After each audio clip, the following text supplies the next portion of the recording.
Hope. Welcome to Hopefully Here. Thanks for clicking on the video. Super stoked to have you. We are moving along in my Read a Book for Every Booktuber I Follow reading challenge.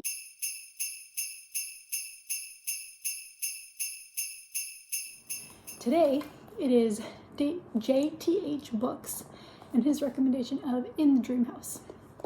JTHBooks is, I think his name is Josh, and he is a British booktuber, smaller booktuber, but I really enjoy his stuff and I definitely think he needs more followers than he's got. But he did his top 10 books or something, and this was on it, and it is a book I've definitely heard about. So I decided to finally pick it up. It's nonfiction. I believe the only nonfiction book that I will be reading through this challenge. And it's a memoir, and it's about a woman who was in an abusive relationship. And every chapter is like a different archetype. Dream House is a cautionary tale. Dream House is rapture. And then there's a little story or clip that goes with it. And I am really enjoying it. I'm flying through it. I'm liking that some pages are there's not a lot on it, because when you look at it, the size of the book is pretty good and the font is quite small, but not all the pages are totally full. So it's been a very quick read, and there's a quote on the front that says, "A page turner of psychological suspense." And for a memoir, I would say that's pretty interesting praise. I think when I'm done, I might need to do a little bit of research on, or I'm hoping that there might be some author notes or something, just to understand archetypes a little better, or I don't know, I feel like this is a book that I could do a little further investigating on into what certain things mean. But like I said, it's written really, really well, and it is a page turner, and the fact that it's a memoir is absolutely fascinating. So I'm really excited that I finally was able to pick this one up. Anyways, it is 20 to 4 Monday night, and my Leafs, Toronto Maple Leafs, play in 20 minutes. I am actually going to watch it live.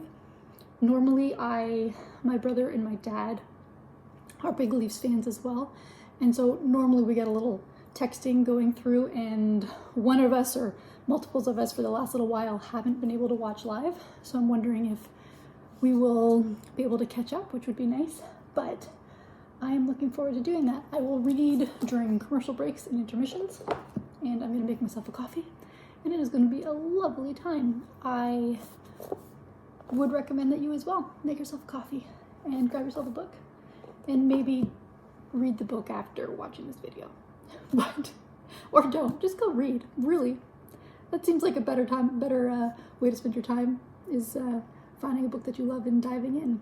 I will hope that continues with this one, and I will update you when I have more to say.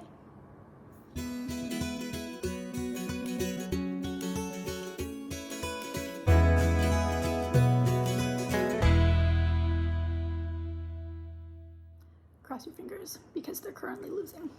2-1, still 2 periods left, but I just want to say this book, one thing I'm noticing, and I'm not sure if kind of the stories in this book are being told in any chronological order, but at the beginning, you would occasionally get these subtle, just really heartbreaking moments, like a sentence or two would get thrown into a story near the end normally, and it would just kind of snap you back into, oh, this is what this book is about. And we are now getting to the point in the book where the whole story is heartbreaking from start to finish, and you are going through the thought process of Carmen Maria Machado is the author of this book. I don't think I said that earlier.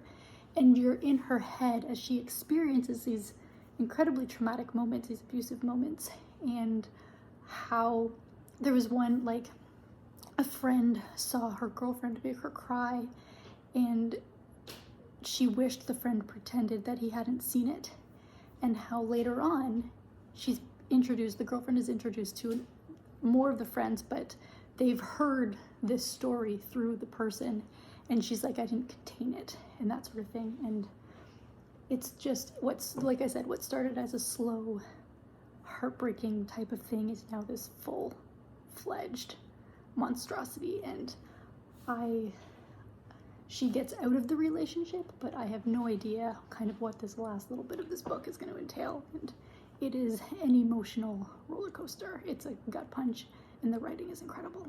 So I'm enjoying the book, but I wish what was in the book never had to be written, you know? Dreamhouse as demonic possession. This chapter.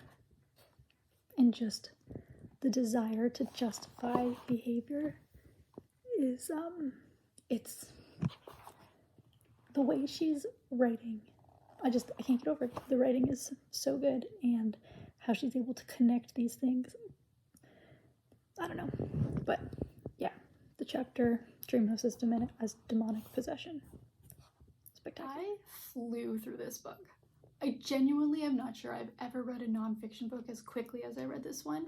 And while yes, the way it's written lends itself to quick reading because it's very short, kind of little short stories or vignettes for every archetype that she has for each chapter. But even still, like the way this woman was able to suck the reader in and make us so invested in what was happening in these pages is insane. And how she was able to put in these references to the historical look at abusive relationships, particularly abusive relationships in abusive lesbian relationships. But like, I can't describe to you how incredibly this book is written and how unarticulate I am at the moment. And I'm flabbergasted. It's a book that I've heard so many people talk about, and one that, again, as I've said in several of the other books kind of in my reading challenge here, that was loosely on my radar, but not really. And this was one that like wasn't even really on my radar. It was one that I had heard about, but had never once really thought about picking up, but through circumstances is the one that I grabbed for this challenge for JTHBooks recommendations. And I can't believe there's a world in which I wouldn't have flocked to this book simply because of the writing. Like, obviously the content is really challenging and it's somebody's real story, so you wish that they didn't have, you wish that this wasn't a story that existed, right? You wish this woman hadn't lived through these experiences. But the fact that she's able to articulate herself in such a way that is so compelling, it's so freaking good, and is definitely a book that needs to be picked up. What I also find interesting, and I wasn't really sure how it was going to happen, I think I mentioned in a previous clip, is how the relationship between Carmen and she. I went back and forth in this book, and I'm pretty sure the abusive girlfriend is never named. I think she's just called she the entire time. And so how that relationship ends is actually not what I was expecting, and I almost felt kind of let down in a really weird way. Like, I wanted not a more dangerous moment for Carmen, but a more assertive moment maybe for her. And that's just kind of like you grow to really be rooting for this character, and you want them to have this final moment of eyeing down their oppressor, eyeing down their abuser. And it's still incredible how the story ends and how she's able to move forward after the end of the abusive relationship. But that's just my own personal thing, is I really just wanted that moment for her, and she probably maybe doesn't care. Like, anyways, I'm going off on something that I don't know what I'm talking about, but it's incredible.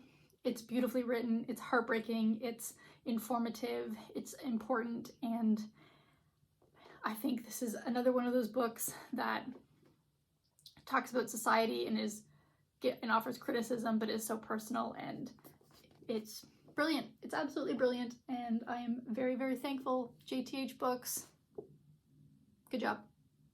Great recommendation. And that is where I end this video. Bye.